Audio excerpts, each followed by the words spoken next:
السلام علیکم ورحمۃ اللہ وبرکاتہ۔ وعلیکم السلام ورحمۃ اللہ وبرکاتہ۔ محترم و مکرم سامعین حاضرین کرام،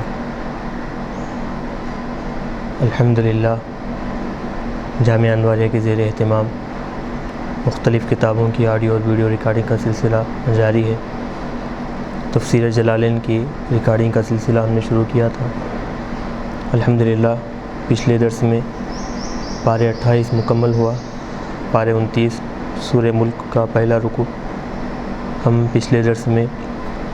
سماعت کر چکے ہیں۔ اب انشاءاللہ سورہ ملک کا دوسرا جو رکوع باقی ہے وہ، اور پھر کوشش یہ کی جائے گی کہ ساتھ ہی ساتھ سورہ نون بھی شروع کیا جائے۔ اللہ تبارک و تعالیٰ سے دعا ہے کہ اللہ تبارک و تعالیٰ ہماری اس کوشش کو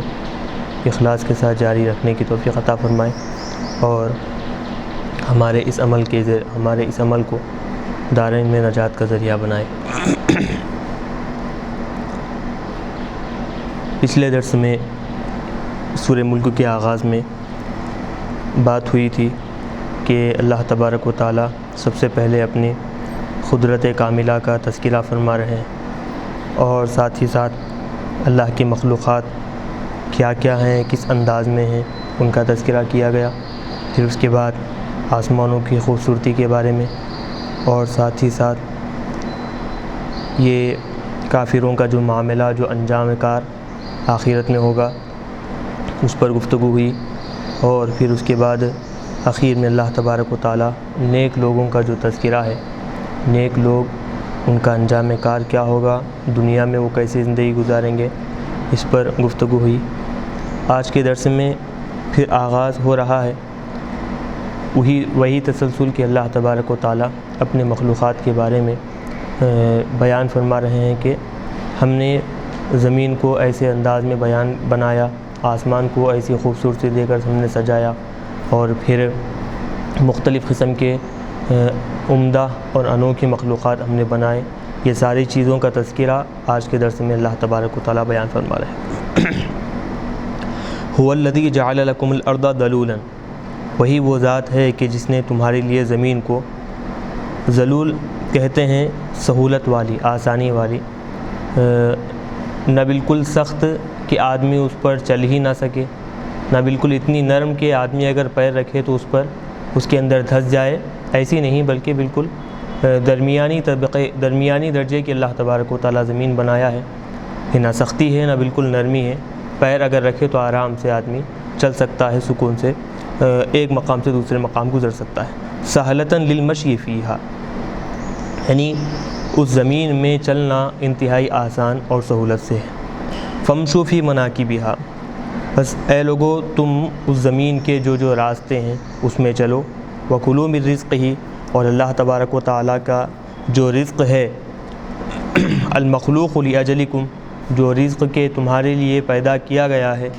اس سے کھاؤ۔ وإلیہ النشور، اور اسی کی طرف تم کو لوٹنا ہے۔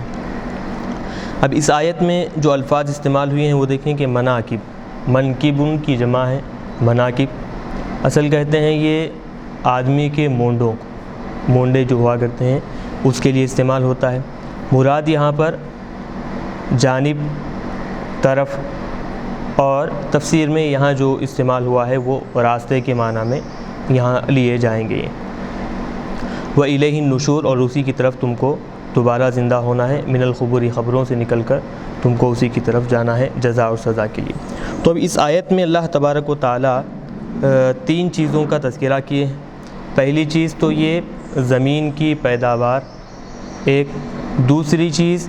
کہ انسان کے لیے رزق، اور تیسری چیز انسان کو دوبارہ اللہ کی طرف لوٹنا ہے۔ تو یہ خاص طور پر اس آیت میں 3 چیزوں کا تذکرہ ملتا ہے۔ آگے بیان کر رہے ہیں ان کافروں سے خطاب کرتے ہوئے جو کہ ہزاروں دلائل دینے کے باوجود بھی، ہزاروں نشانیاں ان کے سامنے پیش کرنے کے باوجود بھی وہ لوگ ایمان نہیں لاتے، اللہ تبارک و تعالیٰ کے عذاب سے نہیں ڈرتے، تو ان کو اب یہاں پر ڈرایا جا رہا ہے۔ ایسے انداز میں ان کو بات سمجھائی جا رہی ہے کہ اس میں دھمکی بھی ہے، ڈرانا بھی ہے، اور ساتھ ہی ساتھ ان کو نصیحت بھی ہے۔ بتا رہے ہیں آمن تم من فی السماء، کیا تم مامون ہو گئے ہو، محفوظ ہو گئے ہو، امن میں آ گئے ہو اس ذات سے جو آسمان میں ہے. من فی السماء یعنی جو ذات کے آسمان میں ہے. تو اب جو ذات آسمان میں ہے مطلب صاحب جلالین بتا رہے ہیں سلطان ہوں و قدرت ہوں، یعنی وہ ذات، وہ بابرکت ہستی کی جس کی سلطنت، جس کی بادشاہت، جس کی قدرت آسمانوں میں، آسمانوں تک ہے، آسمانوں کے اندر بھی ہے. کیا تم اس ذات سے محفوظ ہو گئے ہو، امن میں آ گئے ہو، بے خوف ہو گئے ہو اس ذات سے؟ کس معاملے میں، کس کام میں؟ ان یخسف بکم الارض، کہ وہ زمین میں تم کو دھسا دے گا. اس عمل سے، اس بات سے تم بے خوف ہو گئے ہو. اب صاحب جلالین لفظی تفسیر میں بیان فرما رہے ہیں کہ آمن تم کو 3-4 طریقوں سے پڑھا گیا ہے. سب سے پہلے بتحقیق الحمزتین، دونوں حمزوں کو ثابت رکھ کر ویسے ہی آمن تم، و تسہیل الثانیہ، اور دوسرے حمزے کو تسہیل مسہل کر کر، یعنی جیسے اس سے پہلے بتایا گیا تسہیل کا مطلب حمزہ اور ہا کے درمیان کی آواز نکالنا آمن تم، و ادخال الالف بینہا و بین الاخری، حمزہ اور مسہل شدہ جو حمزہ ہے اس کے درمیان الف کا ادخال کر کر آمن تم، و ترکہا، اور پھر اس الف کو چھوڑ کر، و ابدالہا الفا، پھر اس کے بعد حمزے کی بجائے دوسرے حمزے کو الف سے بدل کر آمن تم، اس طرح پڑھا گیا ہے. بہرحال یہ 4-5 طریقے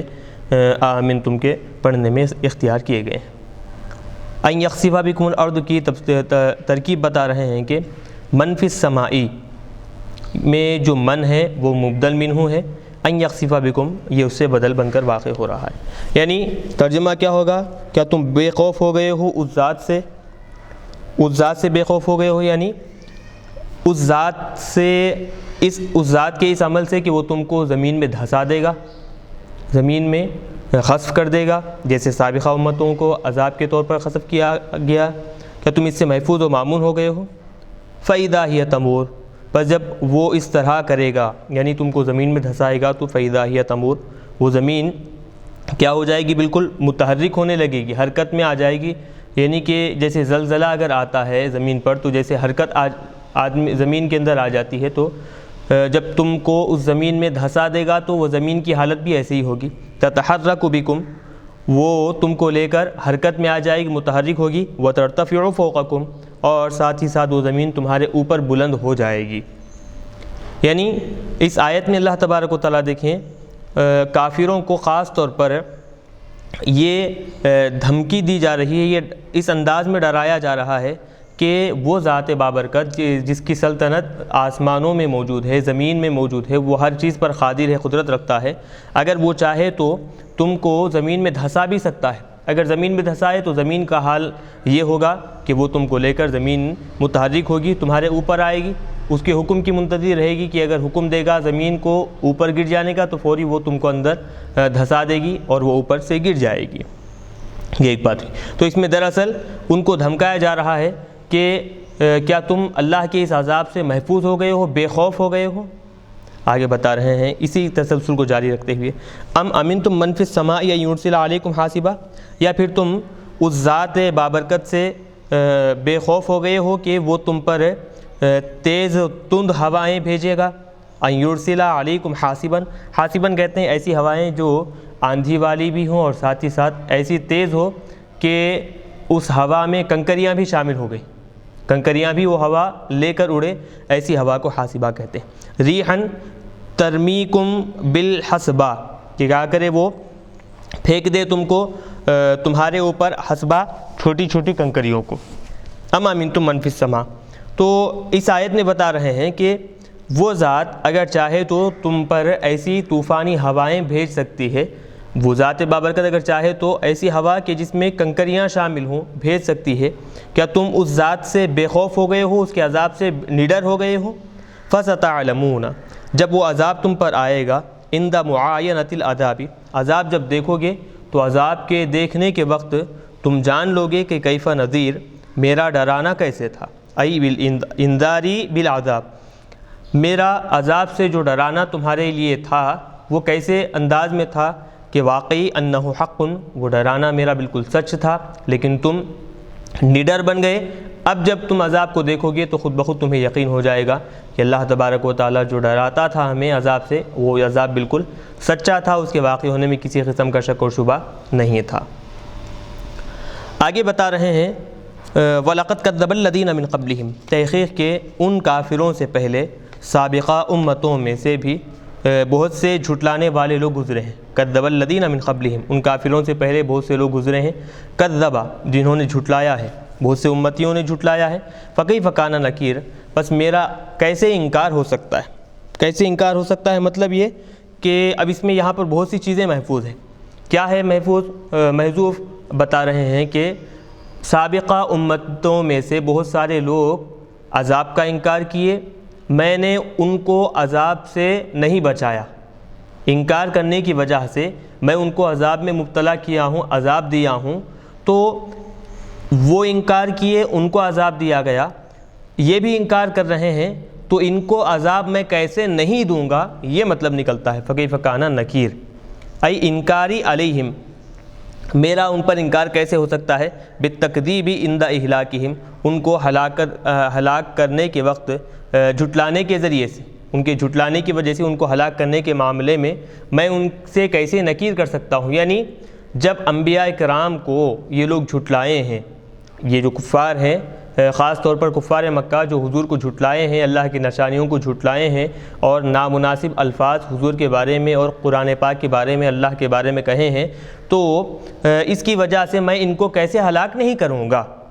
انہ حق، آگے بتا رہے ہیں کہ یہ بات بالکل 100% درست ہے، حق ہے کہ میں ان کو ضرور بضرور ہلاک کروں گا، جیسا کہ سابقہ امتوں میں سے لوگ اس طرح کا کفر اختیار کیے، میرے عذاب سے نڈر ہو گئے تو میں نے ان کو ہلاک کیا، ویسے ہی ان کافروں کو ہلاک کروں گا۔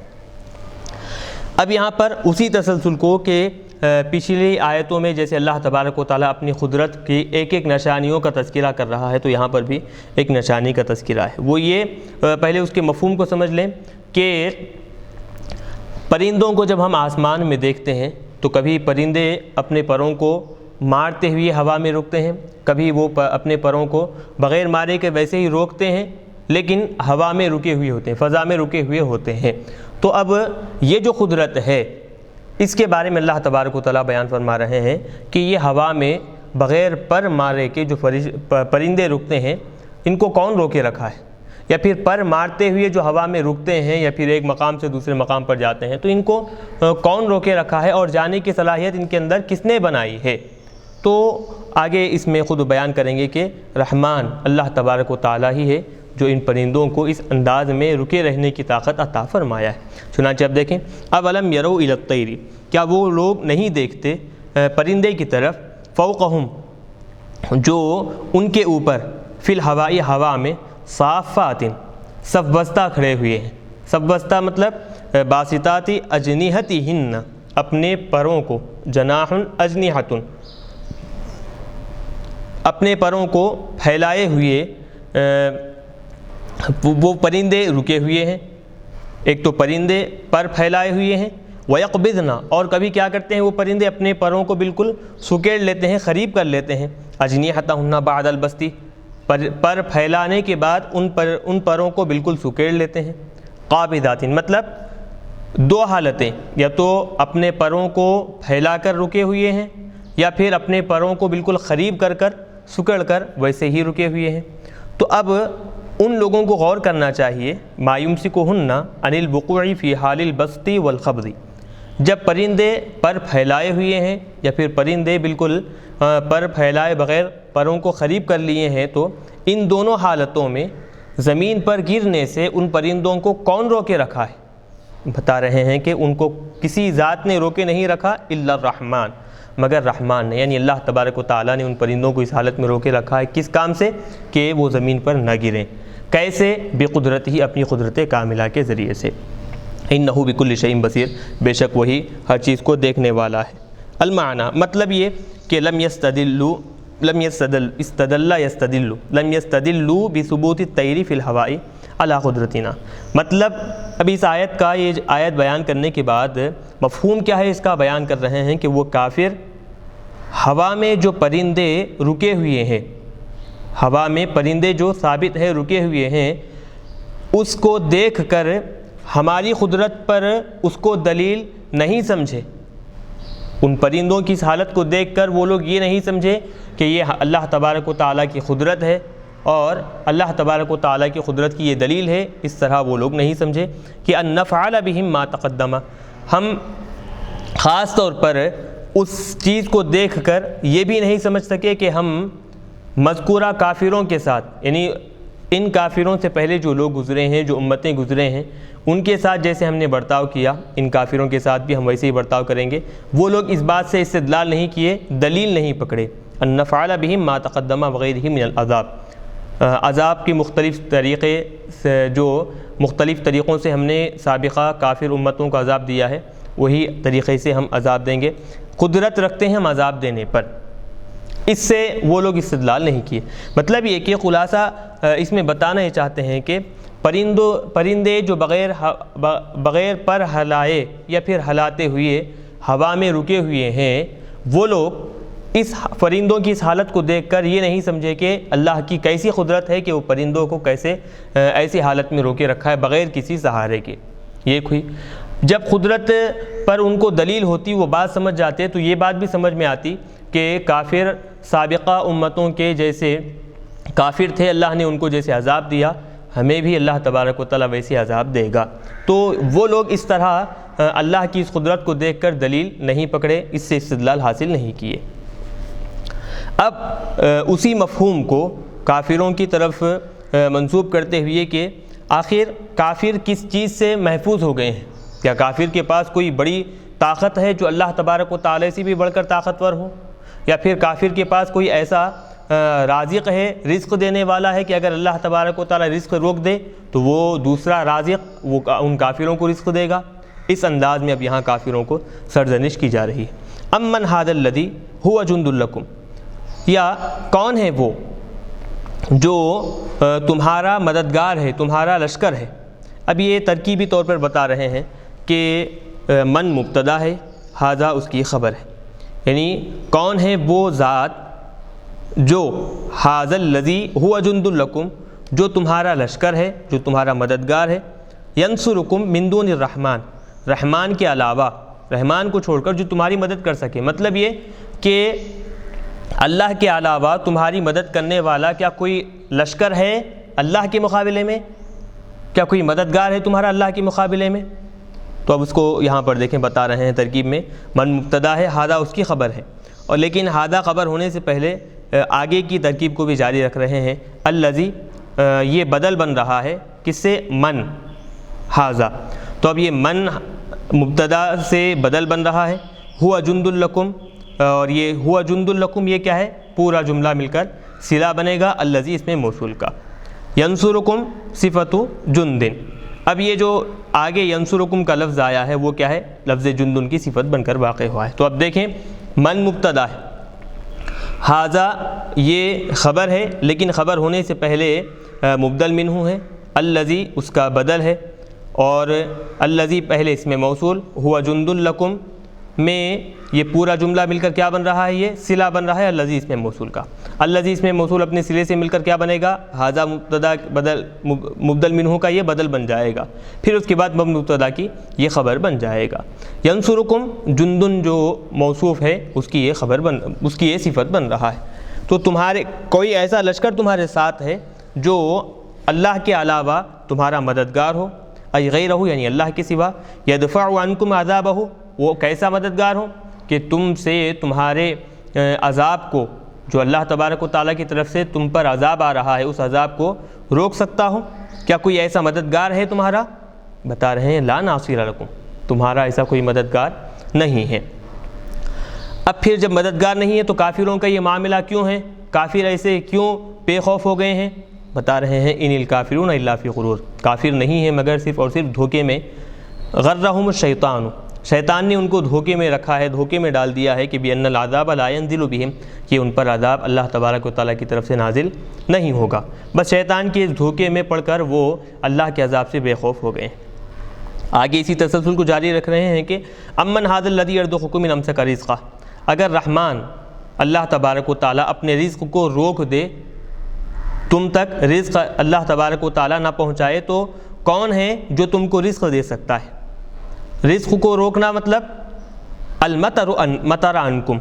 رزق سے مراد یہاں پر آسمان سے اترنے والا بارش مراد ہے۔ تو آسمان سے اللہ تعالیٰ بارش نہ اتارے، بارش کو روک دے، تو بارش کے بغیر زمین پر اناج کیسے اگے گا؟ جب اناج نہیں اگے گا تو تمہارے لیے رزق کیسے آئے گا؟ تو بتا رہے ہیں کہ اگر الرحمن تم پر اپنا رزق نازل کرنا چھوڑ دے، روک دے، تو کوئی ہے دوسرا خالق رازق جو تم کو رزق عطا کرے؟ وہ جواب الشرط محذوف، بتا رہے ہیں کہ جواب شرط اس میں محذوف ہے، دل علیہ ما قبلہ، اور اس کا ما قبل جو ہے وہ اس پر دلالت کر رہا ہے، مطلب وہی جو بتا رہے ہیں۔ ان امسکا میں جو ان حرف شرط ہے، امسکا رزقہ یہ شرط ہے، ان حرف شرط امسکا رزقہ شرط، جواب شرط کیا ہے؟ وہ محذوف ہے۔ کیوں محذوف کیے؟ کیونکہ اس کا ما قبل اس جواب شرط محذوف پر دلالت کر رہا ہے۔ کیا ہے وہ؟ یرزقکم، مطلب کیا ہوگا؟ ان امسک الرحمن رزقہ فمن یرزقکم، تو فمن یرزقکم یہ حذف کیا گیا ہے جواب شرط، کیونکہ اس سے پہلے یرزقکم فعل لایا ہے۔ فمن یرزقکم ای لا رازق لکم غیرہ، مطلب بتا دیے کہ اللہ کے علاوہ تمہارا کوئی رازق نہیں ہے، رزق دینے والا نہیں ہے۔ بل لجوا فی عتو و نفور، بلکہ وہ لوگ تکبر میں اور حق سے دور نفرتوں میں بالکل گھرے ہوئے ہیں، پڑے ہوئے ہیں، اور نفرتوں پر اور تکبر پر وہ اڑے ہوئے ہیں، بالکل جمے ہوئے ہیں۔ بل لجوا فی عتو، تکبر میں، و نفور تباعد عن الحق، ایسے نفرتوں میں ہیں کہ بالکل حق سے دور وہ تکبر میں پڑے ہوئے ہیں۔ افمن یمشی مکبن، آگے دیکھیں کہ اس آیت میں اللہ تبارک و تعالیٰ ایک مثال دے کر بیان کر رہے ہیں ایمان والے آدمی اور کافر کے درمیان۔ وہ مثال کیا ہے؟ دیکھیں، ایک وہ آدمی جو بالکل اپنے سر کو نیچے جھکائے ہوئے ہے، آگے پیچھے کیا ہو رہا ہے، آزو بازو کیا ہو رہا ہے، گڑا ہے یا پھر کچھ درمیان میں حائل ہے، کوئی چیز وہ نہیں دیکھتا، بس چلتا چلا جا رہا ہے، تو بہت ممکن ہے کہ وہ آگے پیچھے آزو بازو نہ دیکھنے کی وجہ سے کسی گڑھے میں جا کر گر جائے، یا پھر درمیان میں دیوار آ جائے اور وہ اسے لگ کر زخمی ہو جائے، یہ بہت زیادہ ممکن ہے۔ تو ایسا چلنے والا آدمی تو بالکل اپنے سر کو نیچے جھکا لیا ہے، نہ آگے دیکھ رہا ہے نہ آزو بازو دیکھ رہا ہے، بس چلتے چلے جا رہا ہے، تو وہ کس قدر مشکلات میں گھرا ہوا ہوگا۔ تو ایسا چلنے والا آدمی کیا وہ صحیح راستے پر چل کر اپنی منزل کو پہنچے گا، یہ جلدی پہنچے گا، یا پھر ایک وہ آدمی جو کیا ہے بالکل اپنی نگاہ کو برابر رکھا ہوا ہے، سیدھے راستے پر بالکل سامنے کی طرف دیکھ رہا ہے، آزو بازو اس کی نگاہ ہے، ہر اعتبار سے وہ محفوظ ہو کر چل رہا ہے۔ تو دو لوگ، ایک بالکل نظریں سر پورا نیچے جھکائے ہوئے ہے، آگے بھی نہیں دیکھتا آزو بازو بھی نہیں دیکھتا، تو وہ آدمی گڑھے میں گرنے کا اندیشہ ہے اسے، یا پھر کسی کو ٹکرانے کا اندیشہ ہے، مار لگنے کا اندیشہ ہے۔ دوسرا وہ آدمی آزو بازو بھی دیکھتا ہے اور بالکل سیدھے راستے پر ہے، اور ساتھ ہی ساتھ وہ آگے بھی اپنی نظر رکھے ہوئے ہے۔ تو اب دونوں میں سے اپنی منزل کو صحیح اور سلامتی کے ساتھ کون پہنچے گا؟ کیا یہ لڑکھڑاتے ہوئے گرتے پڑتے ہوئے پہنچے گا، یا پھر وہ آدمی جو بالکل سیدھے راستے پر ہے اور اچھے آزو بازو اور نگاہیں نیچے برابر رکھ کر چل رہا ہے، وہ آدمی اپنی منزل کو پہنچے گا؟ تو یہ دو مثالیں دراصل اللہ تبارک و تعالیٰ نے دیے ہیں۔ تو یہ والی جو مثال ہے یہ کافر کی مثال ہے کہ وہ بلا سوچے سمجھے اندھی تقلید کرتے ہوئے بس اپنے سرداروں کی باتوں میں، شیطان کی باتوں میں، اپنے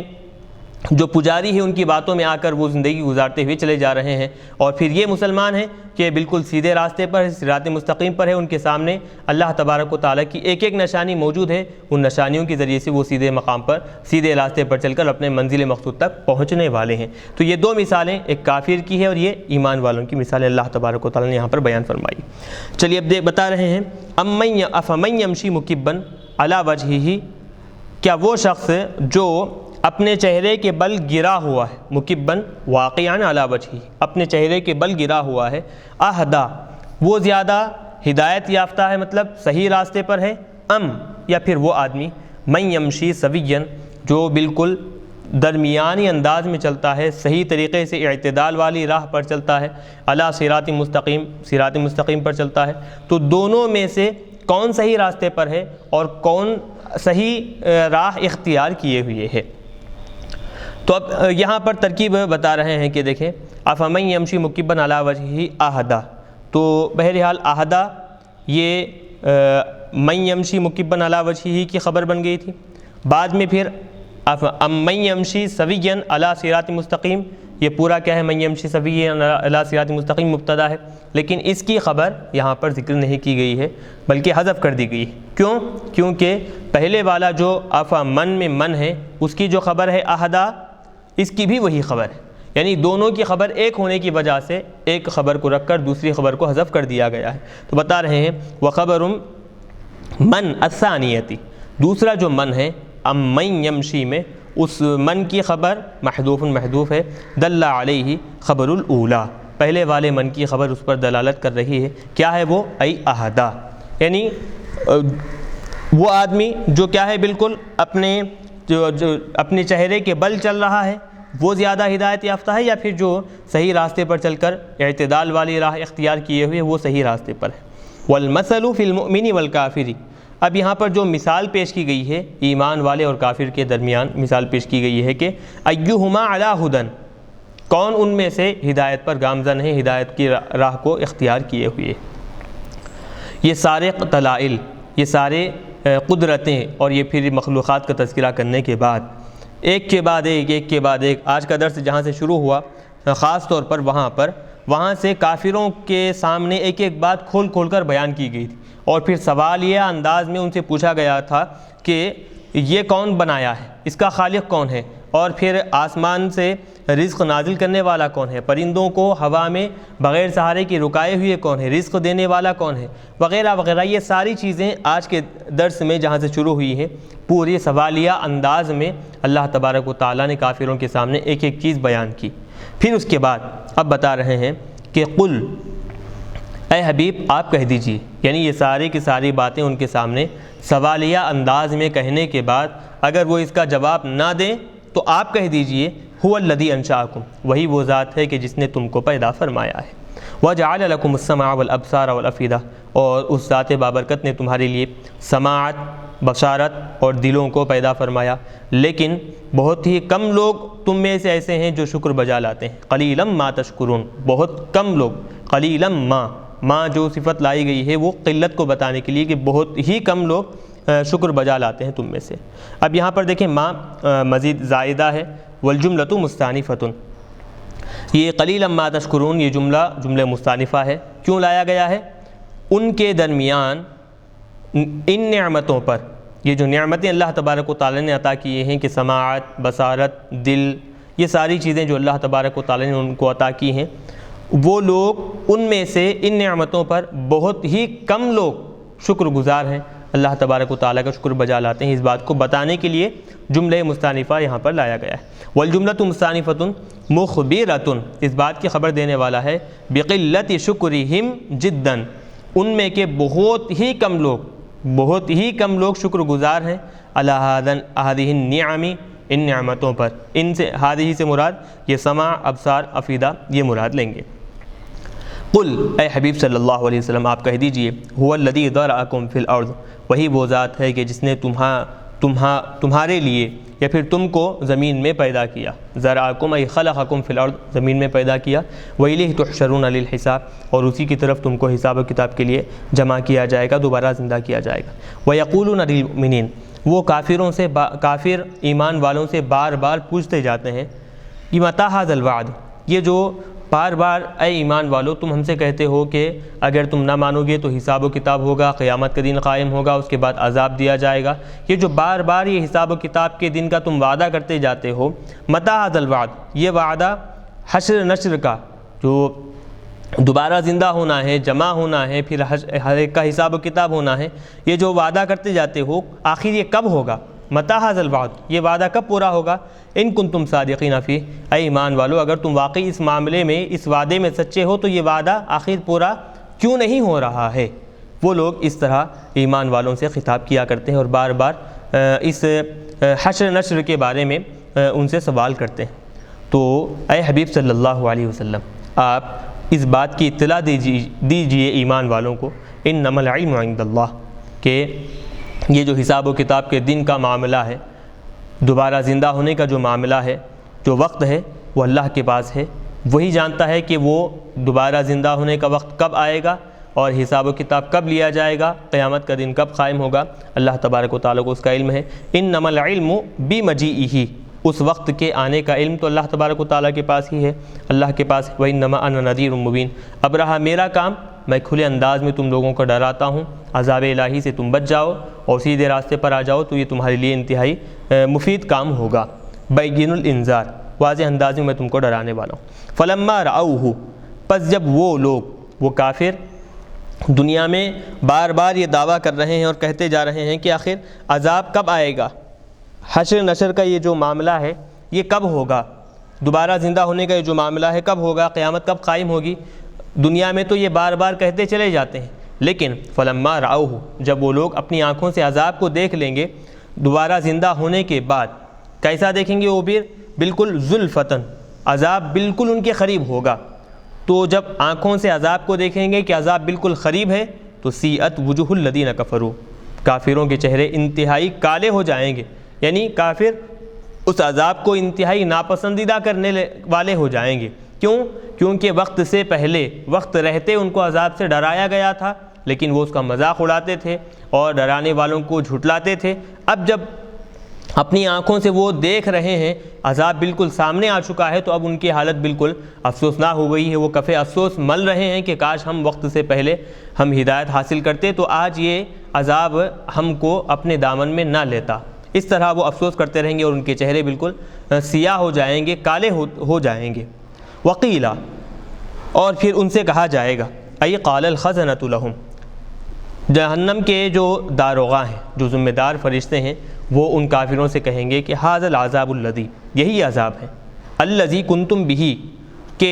جس کو تم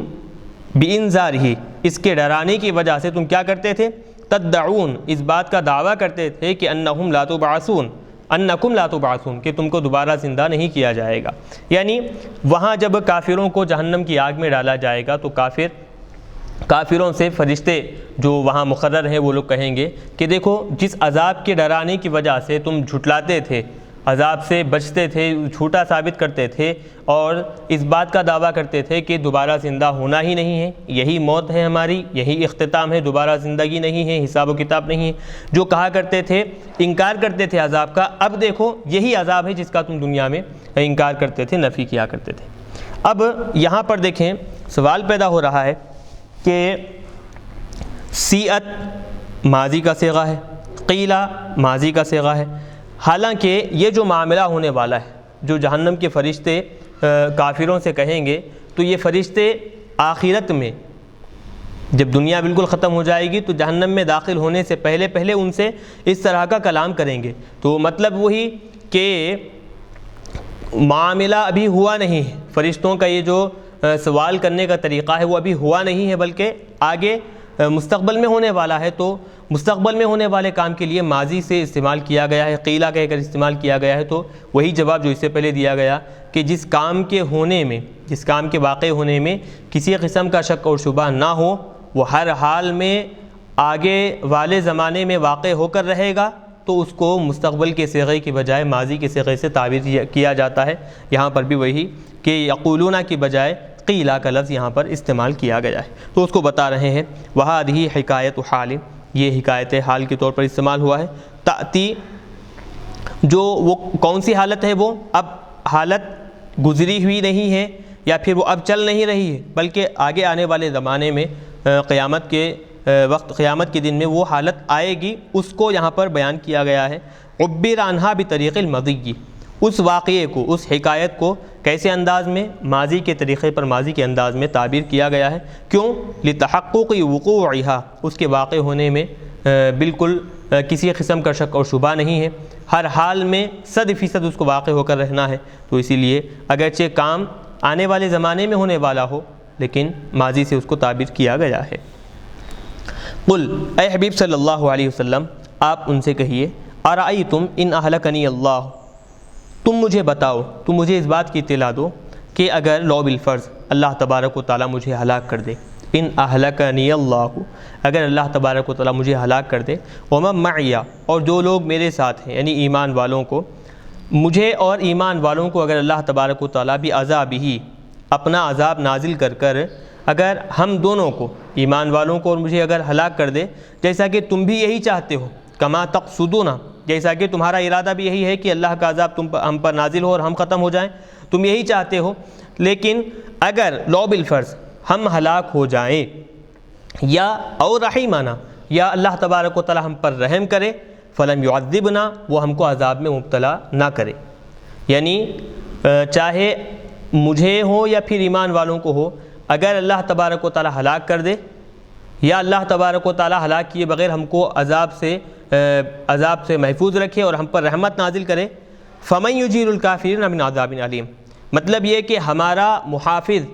عذاب بھی آئے گا اللہ کی طرف سے ہی، یہ ہمارا ایمان ہے، عقیدہ ہے، اور اگر عذاب سے بچانے والا بھی اگر کوئی ہے تو وہ اللہ تبارک و تعالیٰ ہی ہے، یہ ہمارا ایمان اور عقیدہ ہے۔ لیکن جب کافروں پر عذاب الہی آئے گا تو کافروں کو کون عذاب سے بچائے گا؟ فمن یجیر الکافرین من عذاب علیم، تو کون ہے کافروں کو نجات دلانے والا دردناک عذاب سے؟ مطلب لا مجیر لہم منہ، اس عذاب سے ان کافروں کو کوئی بچانے والا نہیں ہے۔ قل، اے حبیب آپ کہہ دیجئے، هو الرحمن آمنا به، وہی رحمان ہے کہ جس پر ہم نے ایمان لایا ہے، آمنا به، جس کی ذات بابرکت پر ہم نے ایمان لایا ہے، وعلیہ توکلنا، اور ہم اسی پر توکل بھروسہ کرتے ہیں، فستعلمون فسیعلمون، ان قریب وہ کافر جان لیں گے، یا پھر تعلمون پڑھیں گے تو ان قریب اے کافروں تم جان لو گے، عند معاینۃ العذاب، عذاب کے نازل ہونے کے وقت، یعنی جب عذاب اترے گا نازل ہوگا تو تمہیں معلوم ہوگا، تم جان لو گے کہ من هو فی ضلال مبین، کھلی گمراہی میں کون ہے، کافر ہیں یا پھر ہم ایمان والے ہیں یا پھر کوئی اور کھلی گمراہی میں، تو انحن ام انتم ام ہم، کیا ہم کھلی گمراہی میں ہیں یا اے کافروں تم کھلی گمراہی میں ہو، یا پھر وہ کافر جو پہلے زمانے میں گزر چکے ہیں وہ کھلی گمراہی میں، تو اس طرح کے معنی یہاں پر لیں گے۔ تو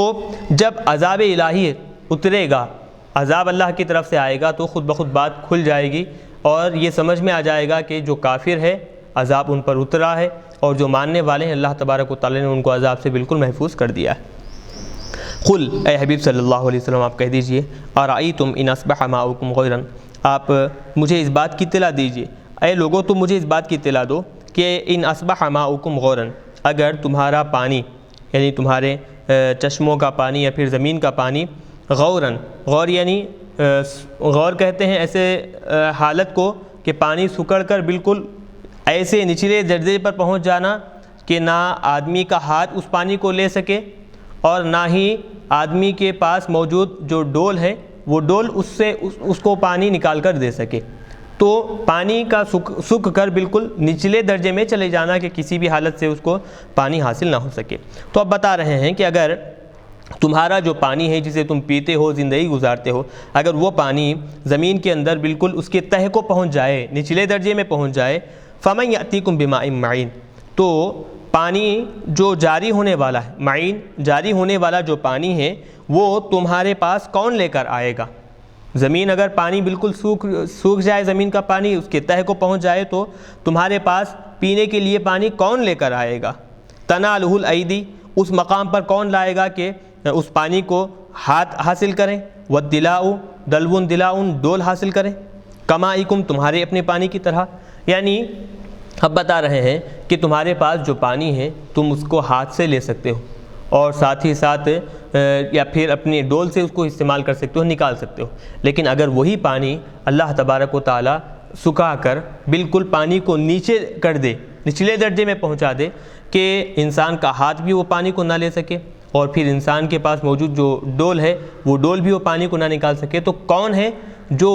اللہ کے اس کیے ہوئے کام کو روک کر اپنی قدرت سے وہ پانی کو واپس لے کر آئے؟ کوئی ایسا کر سکتا ہے کیا؟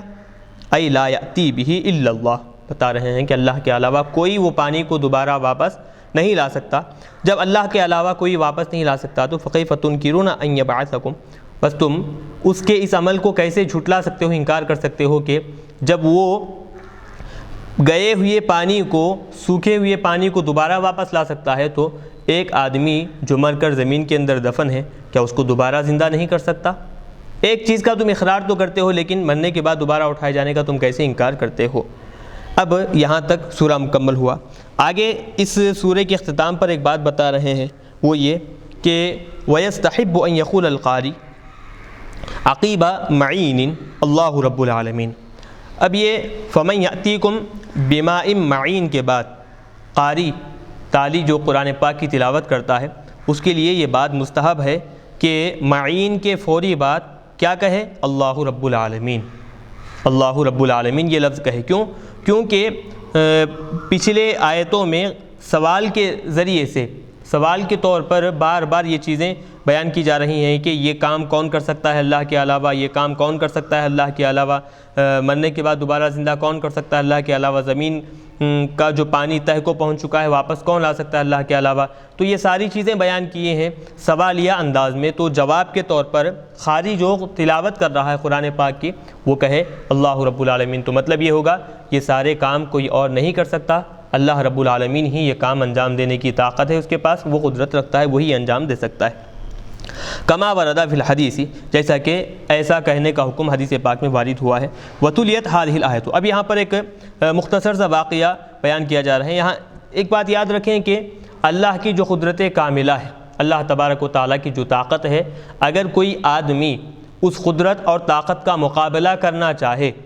اللہ کی قدرت اور اللہ کے نشانیوں کا مقابلہ کرنا چاہے تو وہ ذرا برابر بھی اس کا مقابلہ نہیں کر سکتا. تو اس آیت میں بیان کیا گیا پانی اگر تہہ تک پہنچ جائے تو دوبارہ زمین کے اندر سے پانی کو کون نکالے گا، کون اٹھا کر لائے گا. تو اب یہ آیت ایک ظالم بادشاہ کے سامنے، ایک ظالم آدمی کے سامنے یہ آیت تلاوت کی گئی. وَتُلِيَتْ هَذِهِ الْآيَةُ عِنْدَ بَعْضِ الْمُتَجَبِّرِينَ. متجبر ظالم بادشاہ یعنی ایسا آدمی جو انتہائی سخت ہو، اس کے سامنے یہ آیت کریمہ تلاوت کی گئی تو وہ تکبر کرتے ہوئے، اپنی دنیاوی طاقت پر بھروسہ کرتے ہوئے کہنے لگا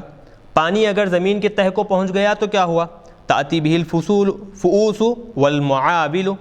تو کیا ہوں گے؟ کلہاڑیاں، کدال، یہ جو چیزیں ہیں یہ ان کے ذریعے سے پانی ہم دوبارہ لے کر آئیں گے. یعنی وہ کہنے لگا اللہ کی قدرت جو اللہ تبارک و تعالیٰ بتانا چاہتا تھا کہ پانی اگر تہہ کو چلا گیا ہم ہی دوبارہ اس کو واپس لا سکتے ہیں. تو اس نے کہا کہ یہ کون سی بڑی بات ہے، اگر پانی تہہ کو چلا گیا ہے تو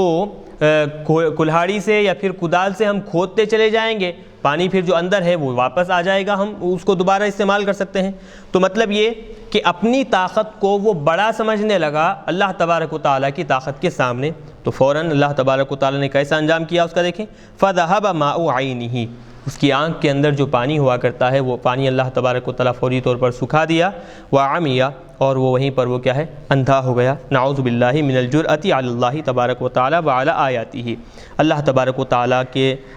بارے میں اور اللہ کی نشانیوں کے بارے میں اس طرح کی جرأت کرنے کے سلسلے میں ہم اللہ تبارک و تعالیٰ کی پناہ میں آتے ہیں. تو حاضرین محترم، یہ جو بات خاص طور پر تلاوت کی گئی ہے سورہ ملک، اب شروع سے دیکھیں خاص طور پر سورہ ملک میں اللہ تبارک و تعالیٰ نے اپنی قدرت، اپنی طاقت اور اپنی بادشاہت اور اپنی مخلوقات کا خاص طور پر تذکرہ کیا ہے. اور اس میں پورے انداز میں آپ دیکھیں جگہ جگہ پر اللہ تبارک و تعالیٰ کافروں کو خطاب کرتے ہوئے اپنی نشانیاں ایک ایک کر ظاہر کر دلائل دے کر ان کو یہ بات سمجھانے کی کوشش کی ہے کہ دیکھیں اللہ تبارک و تعالیٰ کی ذات ہی ہے جو ہر چیز پر قادر ہے، قدرت رکھتا ہے، وہی وہ ہے، اس کا کوئی شریک نہیں ہے. یہ بات اس پورے سورے میں جگہ جگہ پر اللہ تبارک و تعالیٰ کافروں کو سمجھانے کی کوشش کیا ہے. اور پھر آخر میں جو نصیحت ملتی ہے وہ خاص طور پر ہر آدمی کے لیے نصیحت ہے، چاہے مومن ہو چاہے کافر ہو. اللہ کی طاقت، اللہ کی ذات اور اللہ کی نشانیوں کے مقابلے میں کبھی کوئی آدمی جرأت نہ کرے اور پھر یہ نہ کہے کہ یہ کوئی بڑی نشانی نہیں ہے، یہ کوئی بڑا کام نہیں ہے، ہم اس سے بڑا کام کر سکتے ہیں. یاد رکھیں کہ اس میں صرف اور صرف خسارہ، نقصان ہمارا ہی ہے، اللہ تبارک و تعالیٰ کا کوئی نقصان نہیں ہے. ہم اس طرح کی جرأت کرنے کی وجہ سے اللہ تبارک و تعالیٰ کی طرف سے نقصان اٹھانے والے ہو جائیں گے. الحمدللہ یہاں تک کہ سورہ ملک مکمل ہوا. اب ہم یہاں سے سورہ نون کا آغاز کر رہے ہیں. سورۃ نون مکیۃ 52 آیتن. سورہ نون مکیہ ہے، اس میں کل 52 آیتیں ہیں. سورہ نون کو سورہ قلم بھی کہا جاتا ہے کیونکہ اس سورہ کے آغاز میں قلم کا تذکرہ ہے، تو اس کو سورہ نون بھی کہتے ہیں، سورہ قلم بھی کہا جاتا ہے. چلیے بتا رہے ہیں بسم اللہ الرحمن الرحیم، اللہ کے نام سے شروع جو بڑا مہربان رحم کرنے والا ہے۔ نون احد حروف الہجائی، یہ حروف ہجا جتنے ہیں ان میں سے ایک حروف ہجا میں سے ایک حرف ہے یہ نون۔ اللہ اعلم بمرادہ بہ، کہ اس حرف سے اللہ کی کیا مراد ہے وہ اللہ تبارک و تعالیٰ ہی بہتر جانتا ہے۔ والقلم وما یسطرون، قسم ہے قلم کی، الذی کتب بہ الکائنات، کہ جس کے ذریعے سے ساری کی ساری کائنات لکھی گئی ہے، فی اللوح المحفوظ، لوح محفوظ میں، یعنی وہ قلم کہ جس کو استعمال کر جس کے ذریعے سے پوری کائنات کی تقدیر کیا ہونے والا ہے، کیا ہوا ہے اور آخرت میں کیا ہوگا، وہ سب جس قلم کے ذریعے سے لکھی گئی ہے اس قلم کی قسم۔ وما یسطرون، اور جو لکھتے ہیں یعنی لکھنے والے جو فرشتے ہیں اس قلم کو استعمال کرتے ہوئے، ای الملائکۃ من الخیر والصلاح، بھلائی کے کام نیک کام جو فرشتے لکھتے ہیں ان لوگوں کی قسم، یعنی قلم اور لکھنے والے دونوں کی قسم اللہ تبارک و تعالیٰ نے یہاں پر کھائی ہے۔ جواب قسم کیا ہے اب بتا رہے ہیں، ما انت یا محمد صلی اللہ علیہ وسلم بنعمت ربک بمجنون، اے حبیب صلی اللہ علیہ وسلم آپ پر جو آپ کے رب کے انعامات ہیں، جو نعمتیں رب کائنات کی آپ پر ہمیشہ نازل ہوتے رہتی ہیں، تو ان نعمتوں کی وجہ سے آپ مجنون نہیں ہیں، آپ کو جنون لاحق نہیں ہوا ہے، نہیں پہنچا ہے۔ ما انت یا محمد بنعمت ربک بمجنون، بنعمتی میں دیکھیں کہ بعد جو ہے وہ سببیت کے، مطلب اب بتا رہے ہیں انتفى الجنون عنک، آپ سے جنون پاگلپن بالکل ختم ہو گیا ہے، یعنی جنون کی آپ سے بالکل نفی ہو گئی، ختم ہونا بھی نہیں کہیں گے، بالکل نفی ہو گئی ہے۔ کیسے نفی ہو گئی ہے؟ نفی کا مطلب یہ کہ نہ پہلے کبھی تھا، نہ اب ہے، نہ آگے کبھی ہوگا، یہ مطلب ہوگا۔ ختم ہونا لفظ استعمال نہیں کریں گے بلکہ نفی ہو گئی ہے۔ انتفى الجنون عنک، کیوں؟ بسبب انعام ربک علیک، آپ کے رب کے آپ پر جو انعامات ہیں ان انعامات کی وجہ سے آپ سے جنون کی پاگلپن کی بالکل نفی ہو گئی ہے۔ وہ کیا ہے انعامات؟ نبوت ہے، اور پھر نبوت کے علاوہ دیگر جو نعمتیں ہیں وہ ان نعمتوں کی وجہ سے آپ بالکل جنون سے بالکل دور ہیں۔ وَهَذَا رَدٌّ لِقَوْلِهِمْ، اب یہ آیت کے بارے میں جو اس کا شان نزول ہے اس کو بتا رہے ہیں کہ یہ آیت آخر نازل کیوں ہوئی۔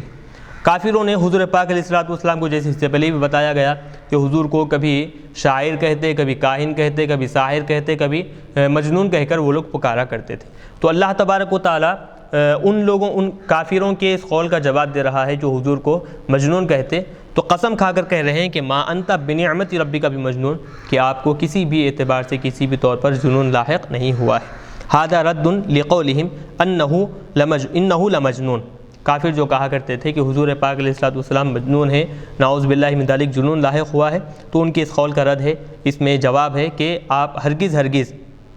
آپ کو جنون لاحق نہیں ہوا ہے، آپ کے رب کے آپ پر جو انعامات ہیں ان انعامات کی وجہ سے۔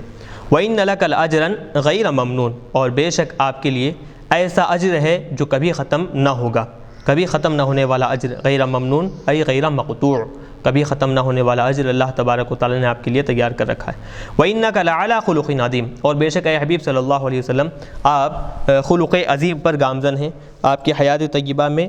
خلق عظیم اللہ تبارک و تعالیٰ نے شامل کیا ہے۔ اب یہ خلق عظیم کے بارے میں آپ بہت سی کتابوں میں آپ اس کی تفصیل پڑھے ہیں،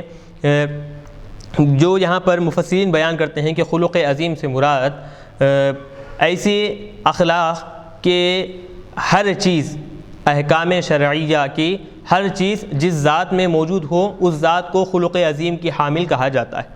احکام شرعیہ، قرآن، احادیث مبارکہ میں جو چیزیں ہیں وہ ساری چیزیں جس ذات بابرکت میں ہوں اس ذات کو خلق عظیم کا تاج پہنایا جاتا ہے۔ تو حضور پاک علیہ السلام کو خلق عظیم کہا گیا ہے، تو مطلب یہ ہوگا کہ حضور کی ذات طیبہ میں قرآن پاک کے سارے احکامات عملی طور پر موجود ہیں، اور احادیث مبارکہ سارے کے سارے آقا علیہ السلام کی ذات طیبہ میں عملی طور پر موجود ہیں۔ یہی وجہ ہے کہ حضرت عائشہ صدیقہ رضی اللہ تعالیٰ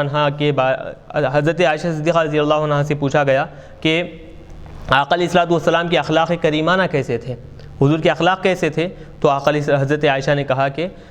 کاننا خلقہ القرآن، گویا کہ آقا علیہ السلام کی اخلاق کریمہ پورے کے پورے قرآن پاک ہیں، یعنی قرآن پاک جو ہم پڑھتے ہیں،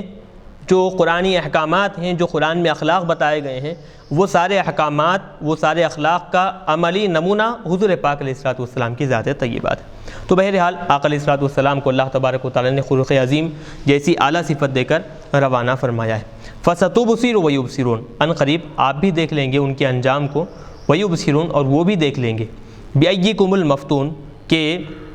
جنون کس کو لاحق ہوا ہے۔ وہ کافر آپ کو مجنون کہہ رہے ہیں، پاگل کہہ رہے ہیں، نعوذ باللہ من ذالک، ان قریب آپ کو بھی معلوم ہوگا اور وہ بھی جان لیں گے کہ مجنون کون ہے، آپ یا پھر وہ خود بخود آپ کو اس بات کا علم ہو جائے گا۔ بِأَيِّكُمُ الْمَفْتُونُ، اب یہ مفتون بتا رہے ہیں، اگرچہ کہ یہ مفعول کے وزن پر ہے، مفتون مفعول کے وزن پر ہے، لیکن یہ کیا ہے، مصدر ہے، جنون کے معنی میں۔ مجنون جیسے جنون کے معنی میں لیا جاتا ہے تو ویسی مفتون ہے، فتون کے معنی میں ہے۔ مصدر کالمعقول ای الفتون بمعنی الجنون، فتون یعنی جنون کے معنی میں ہے۔ مطلب کیا ہوگا کہ ان قریب آپ بھی جان لیں گے، ان قریب وہ بھی جان لیں گے کہ جنون کس کو لاحق ہوا ہے، ابھی کا ام بہم، آپ کو جنون لاحق ہوا ہے یا پھر ان کافروں کو جنون لاحق ہوا ہے، یعنی پاگل وہ کافر ہیں یا پھر آپ ہیں، آپ کو خود بخود اس بات کا علم ہو جائے گا، آپ دیکھ لیں گے۔ ان ربک هو اعلم بمن ضل عن سبیلہ وهو اعلم بالمہتدین، بے شک آپ کا رب وہ سب سے زیادہ جانتا ہے کہ کون اس کے راستے سے بھٹکے ہوئے ہیں، وهو اعلم بالمہتدین، اور کون اس کے راستے پر ہدایت یافتہ ہے، راستے پر جمے ہوئے ہیں، ٹکے ہوئے ہیں، اللہ تبارک و تعالیٰ سب سے زیادہ جانتا ہے۔ وهو اعلم بمعنی عالم۔ ہاں اب یہاں پر ایک لفظ استعمال ہوا ہے اعلم، لفظ اعلم اس میں تفضیل کا صیغہ ہے، تو اس میں تفضیل کے معنی ہوتے ہیں سب سے زیادہ جاننے والا، تو سب سے زیادہ جاننے والا مطلب یہ ہوگا کہ اس سے کم کوئی جاننے والا موجود ہے، تو اس میں تفضیل کا معنی یہ نکلتے ہیں۔ تو جواب دے رہے ہیں کہ اللہ سے کم جاننے والا کوئی نہیں ہے، اللہ تبارک و تعالیٰ ہی جانتا ہے، اس کے علاوہ اور کوئی علم رکھنے والا نہیں ہے۔ تو اب یہ معنی اعلمو میں کیسے ہو رہے ہیں، تو اس کا جواب دے رہے ہیں کہ اعلمو بمعنی عالم ہے، یعنی اس میں تفضیل وہ اس میں فاعل کے معنی میں ہے۔ تو اب کیا ہوگا، راہ حق سے بھٹکا ہوا جو ہے اللہ تبارک و تعالیٰ ہی اس کو جانتا ہے، اور جو ہدایت یافتہ ہے، ہدایت کی راہ پر جو موجود ہے، چل رہا ہے، اللہ تبارک و تعالیٰ ہی جانتا ہے۔ بس اے حبیب صلی اللہ علیہ وسلم فلا تطع المکذبین، جھٹلانے والے جو کافر ہیں، جو مشرک ہیں، جو بے راہ روی کا شکار ہیں، ان کی آپ اطاعت مت کیجیے۔ کیونکہ وہ کافر، وہ مشرک، وہ جھوٹے لوگ، ودو، وہ تو یہی تمنا کرتے ہیں، وہ تو یہی چاہتے ہیں، لو تدہنوا، اگر آپ ان کے ساتھ نرمی کا معاملہ کریں، یعنی اگر آپ ان کے احکامات میں نرمی کرتے ہوئے ان کے ساتھ عمل کرنے کی کوشش کریں۔ مطلب یہ کہ اگر مداہنت، ایک لفظ دیکھیں کہ لفظ مداہنت اس آیت میں استعمال ہوا ہے، تو مداہنت کا مطلب یہ ہوتا ہے کہ دونوں کے درمیان بات طے ہو کہ ہم آپ کے بارے میں کچھ نہیں کہیں گے، آپ ہمارے بارے میں کچھ نہ کہیں، ہم آپ کے معبودوں کی خلاف میں کچھ بات نہیں کہیں گے، آپ ہمارے معبودوں کے خلاف میں کچھ بات نہ کہیں، ہم چند دن آپ کے معبودوں کی عبادت کریں گے، آپ چند دن ہمارے معبودوں کی عبادت کیجیے۔ تو اس طرح آپس میں کوئی ایک ایسی بات طے کر لینا جس پر دونوں کے دونوں راضی ہو جائیں، اس کو مداہنت کہا جاتا ہے۔ اور یاد رکھیں کہ مداہنت فی الدین، دین کے معاملے میں مداہنت جائز نہیں ہے، نرمی برتنا کسی بھی قسم سے جائز نہیں ہے۔ یہاں اس آیت نے اسی حکم کو بتایا جا رہا ہے۔ وہ کافر یہ چاہتے ہیں کہ لو تدہنوا، اگر آپ ان کے معاملے میں نرمی کریں، فیدہنون، تو وہ بھی آپ کے معاملے میں نرمی کریں گے، یعنی یلینون لک، وہ آپ ان کے ساتھ نرمی سے پیش آئیں تو وہ آپ کے ساتھ نرمی سے پیش آئیں گے۔ وہ کافر ہمیشہ یہ تمنا کریں گے، اس کی یہ خواہش رکھیں گے۔ مطلب یہ کہ مداہنت اختیار کریں آپ تو وہ بھی مداہنت کے طور پر آپ کا جواب دیں گے، وہ یہ تمنا کریں گے۔ آگے بتا رہے ہیں، اب ترکیبی اعتبار سے یہاں بتا رہے ہیں کہ لو تدہنوا فیدہنون وہو معطوف علی تدہنوا، فیدہنون کے بارے میں بتا رہے ہیں کہ یہ تدہنوا جو اس سے پہلے فعل ہے اس پر یہ عطف ہوگا اس کا، اور یہ معطوف علی بنے گا، اور معطوف تدہنوا، یعنی تدہنوا معطوف علی، فا حرف عطف، یدہنون یہ معطوف بن جائے گا۔ وَإِن جُعِلَ جواب التمنی المفہوم من ودو، ایک اور ترکیب یہ بھی ہو سکتی ہے کہ اس میں تو بتائے کہ فیدہنون میں فا حرف عطف کا ہے، اگر ودو، ودا یودو کے معنی چاہنا، تمنی کرنا، آرزو کرنا، یہ جو تمنا کے معنی ودو کے اندر نکل رہے ہیں، تو اب اس کا جواب بھی ہونا ہے، جواب تمنی بھی ہونا ہے۔ تو اب ایسی صورت میں ودو کو تمنا کے اگر معنی میں لیں گے تو ہوگا یہ کہ فا کے بعد فیدہنون میں فا کے بعد کیا ہوگا؟ ہم محذوف مانیں گے، فا کے بعد ہم محذوف مانیں گے تو یہ پورا جملہ مل کر کیا بن جائے گا؟ وہ جو مفہوم نکل رہا ہے ودو کے اندر تمنی کا، اس کا یہ جواب تمنی بن جائے گا۔ تو اب اس کو بتا رہے ہیں وَإِن جُعِلَ جواب التمنی، اگر فیدہنون کو جواب تمنی اگر بنا دیا جائے، تمنی کہاں ہو رہی ہے؟ وہ تمنا کہاں ہے؟ المفہوم من ودو، ودو کے اندر جو بات سمجھ میں آ رہی ہے تمنا آرزو کی، ان لوگوں کے چاہنے کی، آرزو کرنے کی جو بات سمجھ میں آ رہی ہے، اگر اس کا جواب بنائیں گے تو قدر قبلہ، تو یدہنون سے پہلے بعد الفائی، یدہنون سے پہلے اور فا کے بعد، یعنی فیدہنون میں فا اور یدہنون کے درمیان میں ہم، یہ ضمیر کو محذوف مانیں گے۔ تو ایسی صورت میں یہ پورا جملہ مل کر اس کا جواب تمنی بن جائے گا۔ تو الغرض یہ کہ یا تو فا فیدہنون میں عاطفہ ہو سکتا ہے یا پھر یہ جزائیہ ہو سکتا ہے، جواب کے طور پر لایا گیا ہے، یہ ہو سکتا ہے۔ تو اب یہاں پر دیکھیں آغاز شروع سورے سے لے کر یہاں تک اللہ تبارک و تعالیٰ عمومی طور پر احکامات بیان کیے ہیں، اور خاص طور پر ان لوگوں کا رد جو کہتے ہیں کہ اللہ حضور پاک علیہ الصلوۃ والسلام کو جنون لاحق ہوا ہے، تو اس کا جواب دیا گیا، اور پھر حضور پاک علیہ الصلوۃ والسلام کی اخلاق کریمانہ کا بھی تذکرہ ہوا، اور ساتھ ہی ساتھ حضور پاک علیہ الصلوۃ والسلام کو چند نصیحتیں کی گئیں۔ حالانکہ یہ نصیحتیں دیکھیں حضور کی ذات میں کسی بھی اعتبار سے موجود نہیں ہیں، حضور کی ذات میں موجود نہ ہونے کے باوجود بھی ایسے کاموں کی نصیحت کی گئی ہے تاکہ حضور کو دیکھ کر دیگر جو لوگ اس طرح کے خیالات رکھتے ہیں، مداہنت فی الدین کے خیالات رکھتے ہیں اور جھوٹے لوگوں کی اتباع اور پیروی کرنے کا خیال رکھتے ہیں، ان لوگوں کو نصیحت حاصل ہو، اور پھر وہ لوگ اس آیت کو پڑھیں سمجھیں اور اس طرح کے عمل سے بالکل باز آ جائیں، رک جائیں۔ یہ سارے وجوہات کی بنا پر اللہ تبارک و تعالیٰ نے یہ احکامات یہاں پر نازل کیے ہیں۔ یہاں تک رکھیں، انشاءاللہ ہم آگے کے درس کو جاری رکھیں گے، آئندہ درس میں آگے کے بیان پر گفتگو ہوگی۔ اور یاد رکھیں کہ آگے جو بیان کیا جا رہا ہے تقریباً وہ ایک منافق کافر آدمی کے بارے میں وہ ساری کی ساری گفتگو کی جا رہی ہے۔ ولید بن مغیرہ جو ہے وہ ساری کی ساری چیزیں 10-12 عیب اللہ تبارک و تعالیٰ ایک کے بعد ایک گنا دیا ہے۔ ولید بن مغیرہ جو کہ لوگوں کو گناہوں پر اکسایا کرتا تھا، برائی کے کام پر گامزن کیا کرتا تھا، اس کے بارے میں کیوں وہ 10-12 عیوب اس کے بیان کیے گئے، وجہ کیا تھی، انشاءاللہ ہم وہ ساری تفصیل آئندہ درس میں دیکھیں گے۔ آخر میں اللہ تبارک و تعالیٰ سے دعا ہے کہنے سننے سے زیادہ